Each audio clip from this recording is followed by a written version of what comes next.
watch me bring the fire, set the night alight. Shining through the city with the little fucking stars. Light it up like dynamite. Set the night alight. Shining through the city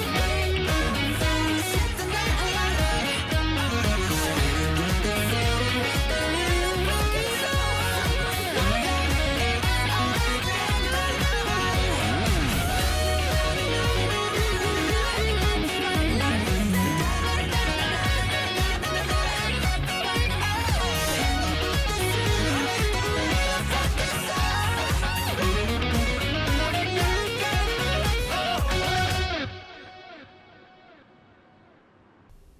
안녕하세요. 제 이름은 김효동이라고 합니다. 오늘은 미디어 데이터 사이언스 분야에 대해서 좀 소개하는 시간을 갖도록 하겠습니다. 위키페이지 웹사이트를 봤는데 웹사이트 여기에 comless.net이라는 사이트입니다. 데이터 사이언스 클릭을 해서 보시면은 오늘 선생님이 여러분들하고 이야기하려고 하는 거는 데이터 사이언스라는 분야가 어떤 분야인지 개괄적으로 이제 소개를 여러분들 뭐 어렵게 얘기하지 않고 그냥 여러분들이 매일 볼 수 있는 예로 설명을 좀 하고 그런 분야하고 관련돼서 여러분들이 어떤 것들을 공부하는지 이야기를 좀 하도록 하겠습니다. 우선 그래서 여기 클릭을 해보면 선생님이 다른 문서 만든 링크로 이렇게 가게 되어 있습니다. 여기 가게 되어 있는데 여기에 example 2 이렇게 돼 있죠, 그죠? 여기에 선생님이 R이라는 통계 프로그램 있죠? 그거에 코딩을 이렇게 했습니다. 선생님이 한 게 여기서 보시면은 클래스 테이큰이라는 변인을 만들었죠, 그죠? 근데 이 매트릭스 형태로 8 곱하기 10의 매트릭스를 갖고 가운데 0을 채우라고 한 겁니다. 그래서 여기서 보시면은 8 곱하기 10 매트릭스에서 0이 다 찬 거예요, 그죠? 그리고 그거에 또 다른 변인을 엣지 리스트라는 걸 정해서 거기에 11, 12, 13, 14, 19 이런 식으로 데이터를 채워 넣은 겁니다. 그죠? 그리고 이 데이터는 로우가 그러니까 줄이 36개고 컬럼이 2개로 구성되어 있다 라고 한 겁니다. 그러니까 11, 12, 13 이런 식으로 짝지어서 데이터가 줄마다 되어 있는 거겠죠.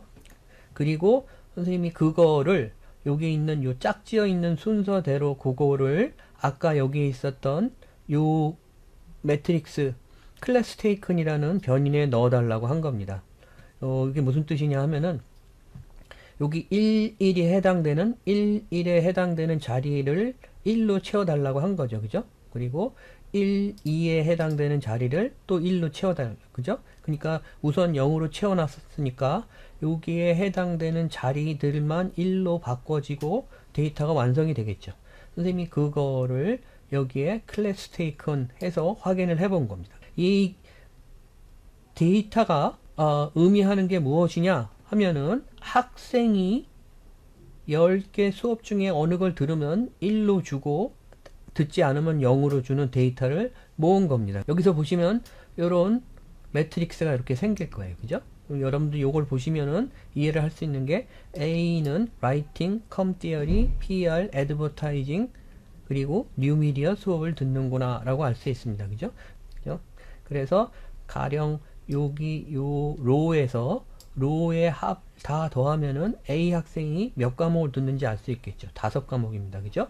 여러분들이 이 데이터를 이렇게 보고 얼핏 생각할 수 있는 게 A하고 비슷한 수업을 듣는 학생들을 찾으면은 두 학생은 관심사가 같은 학생이겠구나 알 수 있습니다. 그죠? 그래서 A하고 비슷한 수업을 듣는 학생을 찾아서 1이 동일한 위치에 있으면은 둘이 동일한 관심사를 갖는 게 되겠죠. 그죠?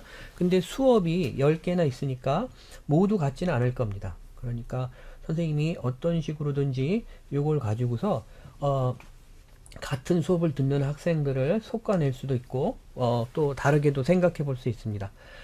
그래서 선생님이 원래 이 데이터를 변인을 줄여서 C라고 이렇게 바꾸고 그 다음에 요거는 트랜스포즈 한다 그러죠. 그래서 이렇게 역치 이렇게 뒤집는 겁니다. 그죠? 원래 매트릭스를 옆으로 누인 겁니다.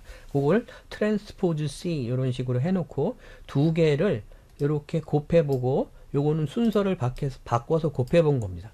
그리고 각각 곱한 거를 스튜라는 변인에 저장했고 클래스라는 변인에 저장했습니다. 먼저 요 곱한 스튜라는 결과값은요 요렇게 출력이 됩니다. 근데 요걸 보시면은 A가 5과목을 들었다는 걸 여기 요 대각선 칸에 그죠? 이렇게 나와 있습니다. B는 4과목, C는 5과목, D도 4과목, E는 5과목 이런 식으로요. 그죠? 그러니까 요 대각선에 있는 숫자들은 각 학생이 몇 과목을 수업을 들었는지를 알려주는 그런 숫자라고 하겠습니다. 그러면 A하고 B하고 여기 사이에 있는 요거 1은 무엇을 의미를 할까? 보면은 요거는 A와 B가 동시에 같이 듣는 과목의 숫자를 의미를 합니다. A하고 B하고 동시에 같이 듣는 건 여기 커뮤니케이션 티어리 말고는 없죠. 그죠? 그러니까 한 과목입니다. 그죠? A하고 F는 3과목을 같이 듣습니다. 그래서 A가 이렇게 수업을 듣죠. 그죠? 그러면은 F는 이렇게 보시면은 컴 티어리 같이 듣고 PR도 같이 듣고 애드버타이징도 같이 듣습니다. 그죠? 그래서 3과목을 같이 듣습니다. 요걸 보시면 말이에요. 여러분들이 A하고 F하고 H는 모든 과목을 똑같이 같이 듣지는 않지만 3과목씩이나 같이 들으니까 비슷한 분야에 대해서 관심사를 가지고 있는 학생들이겠구나 이렇게 알 수 있습니다. 여러분들이 이렇게 알 수 있는 이유는 데이터가 아주 작기 때문에 그렇죠. 그죠? 학생이 한 학년에 150명이다, 100명이다 이렇게 하고 과목이 한 학기에 40개가 열린다 이러면 이렇게 눈으로 솎아내기는 쉽지가 않습니다. 근데 아무튼 이렇게 알 수 있죠. 그죠? 선생님이 아까 이야기한 요 역치한 매트릭스를 먼저 앞에다 두고 곱한 값을 클래스라고 했는데 클래스 값의 결과는 이렇게 나옵니다. 라이팅 수업은 4명이 듣습니다. 라이팅 수업 듣는 학생은 이렇게 세보면 되죠. 하나, 둘, 셋, 넷. 4명이 듣고 컴 티어리는 6명이 듣고 PR은 3명이 듣고 이런 식으로 대각선 수업은 그 해당 과목에 몇 명이 듣는지를 알려주는 숫자입니다. 이렇게 옆으로 가는 요 숫자 있죠. 그죠? 3은 라이팅 수업을 들으면서 동시에 커뮤니케이션 티어리 수업을 듣는 학생이 3명이란 얘기입니다. 라이팅 수업하고 같이 듣는 학생이 많은 과목은 둘이 연관이 있는 과목이라고 이렇게 할 수 있겠죠. 이렇게 보시면은 커뮤니케이션 티어리가 라이팅하고 연관이 있고 쭉 브로드캐스팅은 둘, 인터넷도 둘 이런 식으로 해서 연관이 있는 걸 대충 눈으로 확인해 볼 수 있습니다. 선생님이 여기서 이렇게 아웃풋은 말이에요. 이렇게 돼 있는데 웹에서 테이블 형식으로 이렇게 정리를 한 겁니다. 그죠? 그래서 여기에 보시면은 선생님이 학생 곱하기 학생 8 곱하기 8 크기의 매트릭스의 결과값을 이렇게 가지고서 선생님이 그래프를 그려봤어요. 어떤 식으로 그려봤냐면은 A와 B가 서로 1로 연관이 돼 있다 그래서 한 과목을 같이 들으니까 1을 0 그죠? 그리고 A와 F는 3과목을 같이 들으니까 좀 굵은 선으로 이렇게 줄을 서로 긋고 A와 E도 3과목이었죠. 그죠? 아니지. H가 3과목이었죠. 그러면은 A와 H도 3과목 이런 식으로 해서 이걸 보면은 이 반의 학생들 간에 공통으로 수업을 듣는 거라는 것을 매개로 해서 어떤 관계가 있는지 이렇게 학생들 간의 관계를 그 그림으로 그려볼 수 있다는 이야기입니다. 그런데 이게 8명밖에 안 되는 데이터인데도 상당히 복잡해요. 그죠? 그래서 선생님이 이렇게 결정을 내립니다. 한 과목을 같이 듣는 학생들은 서로 관계가 있다고 줄을 긋는 거를 지워보자 해서 지웁니다. 그 지운 게 여기 있는 이 그래프입니다. 그러니까 2과목 이상 수업을 듣는 학생들끼리의 관계를 나타내는 그래프겠죠. 그런데 선생님이 여기서 한 번 더 나가서 2과목 수업을 듣는 것도 같이 듣는 것도 지워보자. 2과목 정도 같이 들을 수 있으니까 지워보자. 그래서 지웠습니다. 지워놓고 보니까 동시에 과목을 같이 듣는 학생들이 C, B, E 이렇게 한 그룹이 있고요. 또 이렇게 D, H, A, F, G 이렇게 한 그룹이 있다는 걸 알 수 있습니다. 그래서 여러분들 8명으로 구성되어 있는 그룹 멤버들이 크게 보면은 동시에 수업을 듣는다는 것을 매개로 해서 두 그룹으로 나눠진다는 것을 알 수가 있습니다. 마찬가지로 여기 있는 요거는 클래스 매트릭스죠. 그죠? 그래서 트랜스포즈한 걸 먼저 앞에 둬서 곱한 거. 매트릭스 계산에 대해서 설명은 안 했지만 여러분들이 고등학교 때 배운 걸로 이렇게 하면은 순서가 바뀌면 결과값도 바뀌죠. 그죠? 그래서 여기서 보시면 이렇게 돼서 Writing, Communication Theory 이렇게 해서 이렇게 돼 있는 거를 그림으로 그려본 겁니다. 근데 여기서 1로 돼 있는 거는 제외를 했어요. 그래서 선생님이 1만 지어봤습니다. 지어놓고 이렇게 보니까 아, 학생들이 수업을 듣는 거를 매개로 해서 이 과에서 제시하는 과목들은 이렇게 한 그룹이 있고 이렇게 한 그룹 해서 두 그룹으로 그룹화 할 수 있겠구나, 카테고라이제이션 할 수 있겠구나 라고 우리가 생각해 볼 수 있습니다. 그러면은 선생님이 요거를 조금 더 발전시켜서 다른데 그러니까 적용해서 이야기를 해보도록 하겠습니다.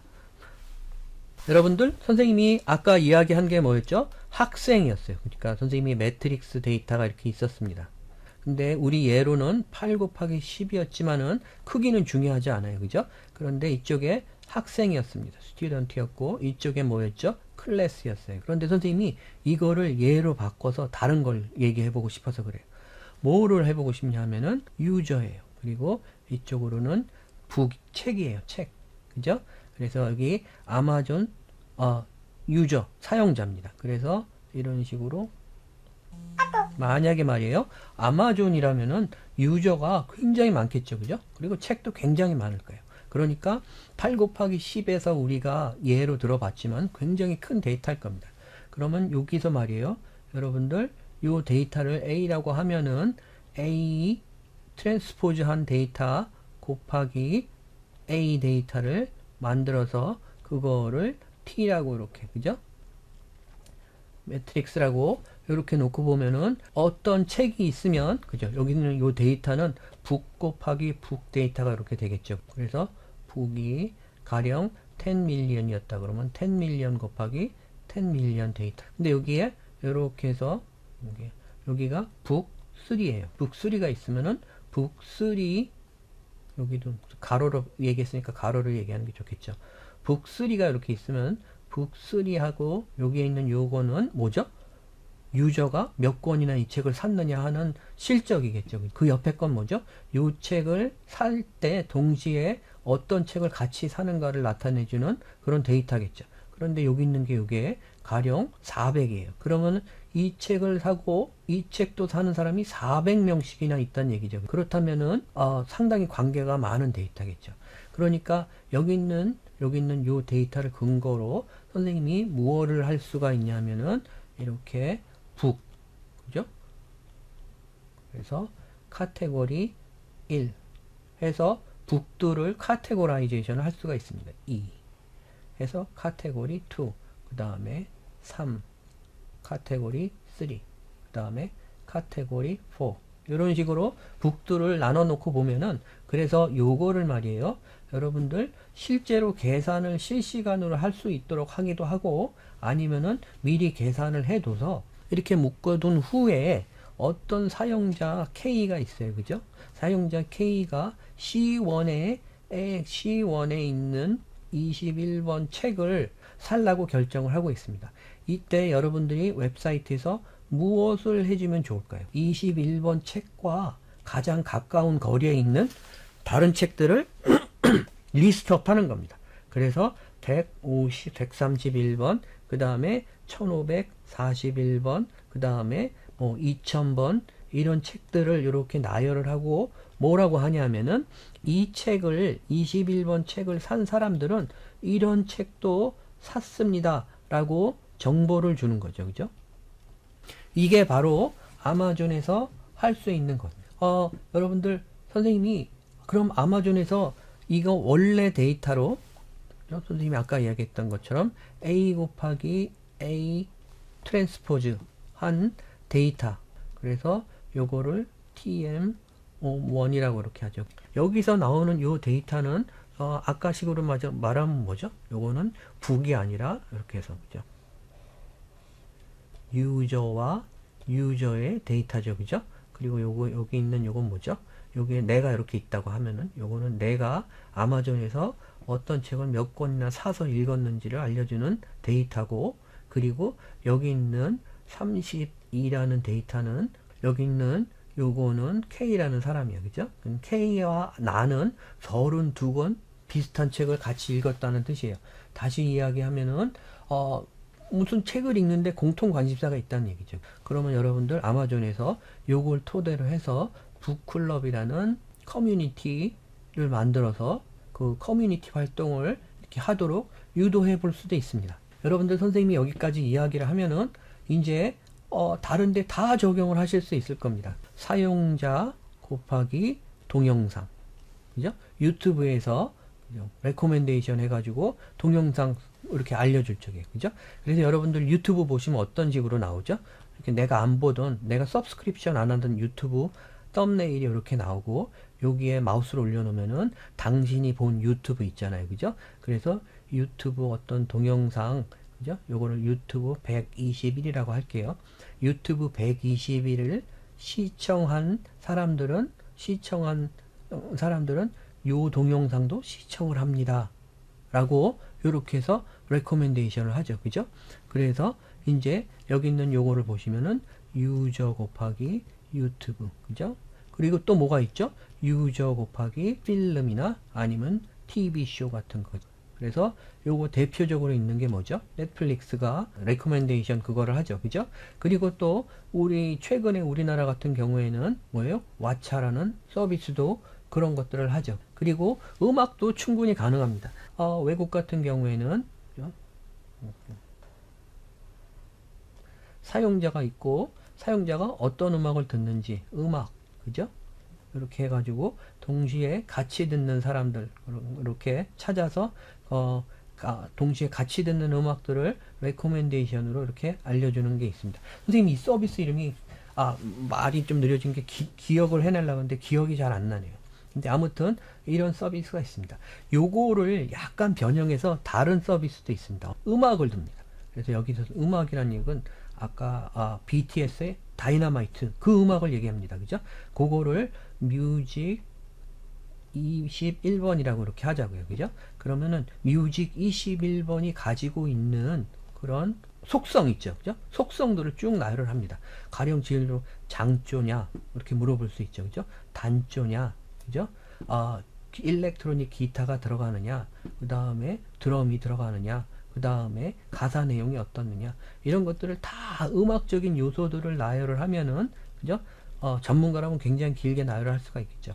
그러면은 몇백 가지가 이렇게 될 수도 있습니다. 그죠? 이렇게 쭉 나열을 하고, 다이너마이트라는 음악이 말이에요. 어디에 속하면 1, 아니면 0, 0, 1, 1, 1, 0, 이런 식으로 쭉 데이터를 모읍니다. 그 다음에 요것들을 다이너마이트 말고 다른 음악, 이 세상에 있는 모든 음악을 다 모읍니다. 그죠? 이렇게 모아놓고 보면은, 그러면 요걸 바탕으로 해서 똑같이 비슷한 류의 음악들을 카테고라이제이션 할 수 있어요. 그래서 다이너마이트의 랑 비슷한 음악은 BTS의 어떤 것들이 있더라. 이렇게 카테고라이제이션 해서 어떤 음악을 들으면 다른 음악을 레코멘데이션 해서 보여줄 수가 있죠. 그래서 이런 것들도 서비스가 있습니다. 요거는 여러분들 미국에, 우리나라에는 없고요. 그죠? 우리나라에는 서비스도 안 되고 접근도 안 됩니다. 그죠? 판도라닷컴이라는 라디오, 인터넷 라디오 서비스를 가보시면은 내가 다이너마이트 음악을 찾아서 듣잖아요. 그러면 다음 음악을 5시간, 6시간 동안 계속 레코멘데이션해서 보내줍니다. 그런데 비슷한 음악을 계속 들을 수 있도록 그렇게 해주죠. 그래서 여러분들 데이터 사이언스가 뭐 하는 거냐 라고 이렇게 했을 적에 사용자들이 만든 데이터, 그죠? 그래서 여기 사용자가 책을 사는 거, 사용자가 음악을 듣는 거, 사용자가 영화를 보는 거, 사용자가 TV쇼를 보는 거, 그죠? 사용자가 어떤 수업을 듣는 거, 이런 실제 데이터를 가지고서 그 데이터를 뭔가 가치 있게 재분석하고 재창조해서 그걸 다시 서비스에 이용하는 거다 라고 이렇게 보시면 되겠습니다. 그러면 여기까지 이렇게 선생님이 이야기를 했을 적에 그러면은 아마존 같은 거는 빅데이터 그런 거 데이터 사이언스 이야기하기 전에 나오지 않았느냐라고 이렇게 이야기할 수 있죠. 그죠? 맞습니다. 여러분들, 사실 데이터 사이언스라는 말이죠. 그 말이 어느 날 갑자기 무슨 분야가 생긴 게 아니라요. 이전에 인터넷 서비스나 이런 걸로 두각을 나타내서 이렇게 경쟁해서 성공한 회사들 있잖아요. 그런 회사들이 하던 것들을 이렇게 집약해 갖고 학문적인 분야로 만든 거라고 보시면 되겠습니다. 그래서 대표적으로 아마존이 그렇고, 그 다음에 여러분들 넷플릭스도 그렇고요. 그 다음에 구글도 그렇습니다. 그러면은 선생님이 이야기한 예를 이렇게 종합해서 생각해 보시면은 그러면은 이해를 하시겠죠? 다시 아까 원래 있던 여기 이렇게 돌아와서 선생님이 우리가 매일 접하는 일상생활에서의 예를 간단한 걸 들어서 설명을 하고, 이것들을 이제 추상화해서 확장해서 보면 아마존, 왓챠, 쿠팡, 여러분들 쿠팡 쓰시는 것도 마찬가지죠. 그런 것들, 이런 것들이 다 요새 인터넷을 이용해서 하는 서비스들 있잖아요. 그죠? 그리고 인터넷뿐만이 아닙니다. 그죠?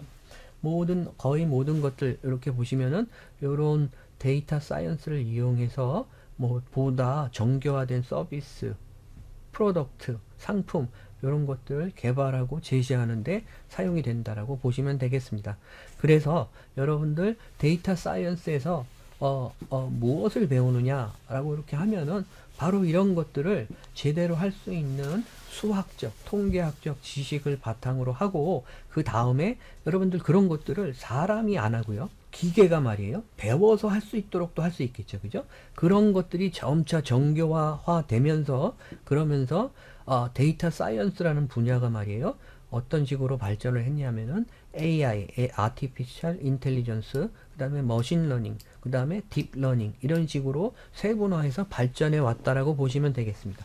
따라서 여러분들이 기본적인 통계나 이런 것들에 대한 지식을 충분히 얻고, 그리고 우리 미디어학과에서 하는 것처럼 공학적인, 프로그래밍적인 지식을 서로 혼용해서 활용을 하면은, 그러면은 이제 더 발전해서 AI, 그 다음에 머신러닝, 딥러닝, 그리고 뉴럴 네트워크, 이런 종류의 어떤 분야에서 분야에 대한 지식을 얻고, 그리고 직업을 얻는 그런 식으로 대학교 생활을 할 수 있다고 보시면 그러면 되겠습니다. 그러면 마지막 남은 질문이, 우리가 무엇을 배워야 하며 어떤 분야에서 일할 수 있는가에 대한 질문이 있겠는데, 이 질문은 선생님이 여기 글로 판서로 쓴 요걸 가지고 좀 설명을 하겠습니다.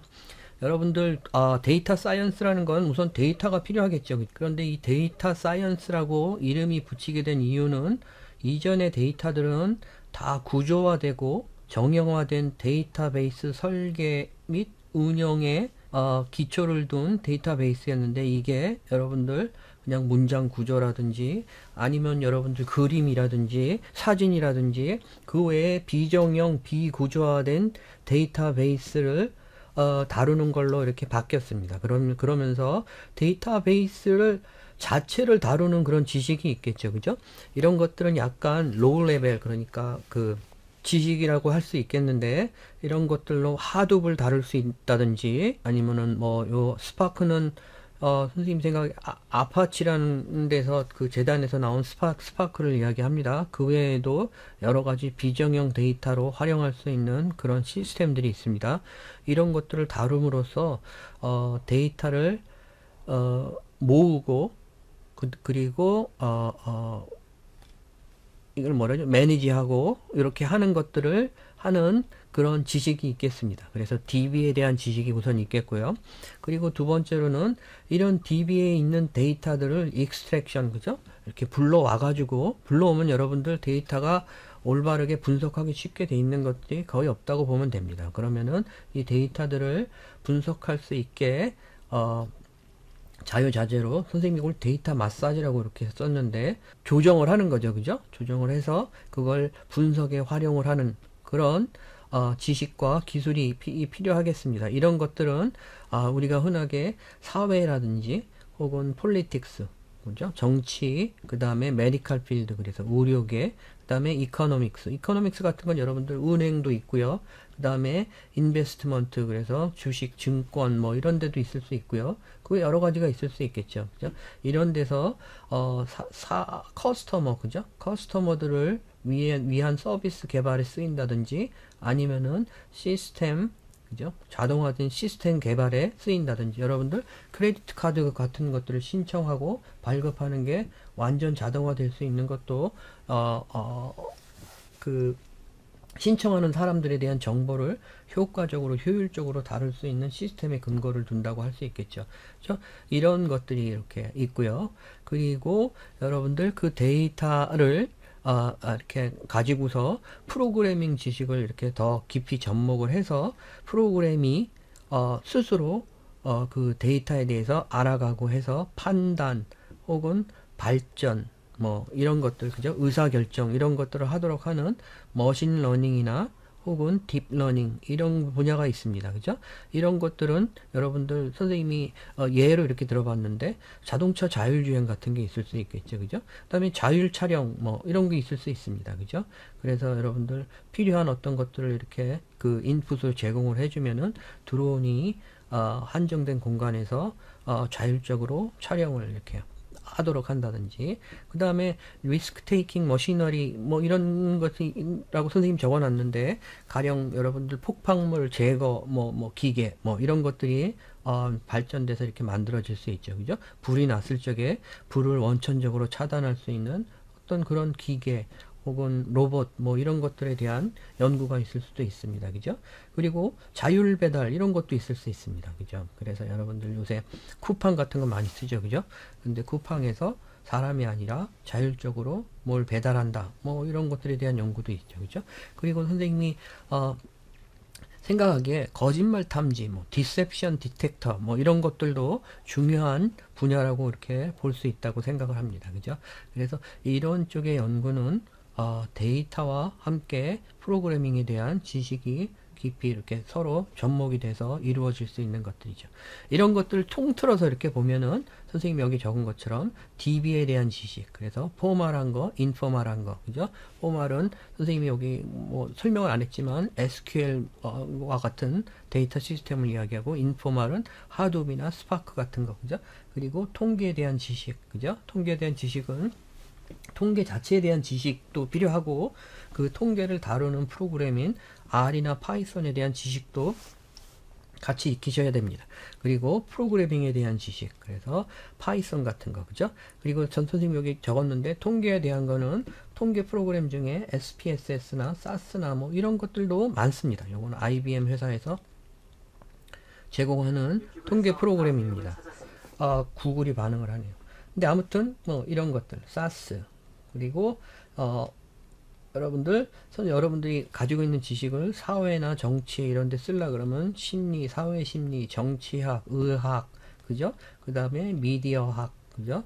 혹은 여러분들 신문, 방송학, 그죠? 이런 것들에 대한 지식이 있어야지 그런 것들에 접목을 해서 여러분들 데이터 분석한 걸 가지고서 사용을 할 수가 있겠죠. 그죠? 여기 경영학도 필요하겠죠. 그죠? 이런 분야에 대한 지식을 대학교 다니면서 쌓아야 된다고 보면 되겠습니다. 그러면 이것으로서 데이터 사이언스에 대한 가장 기초적인 설명을 마치도록 하겠습니다.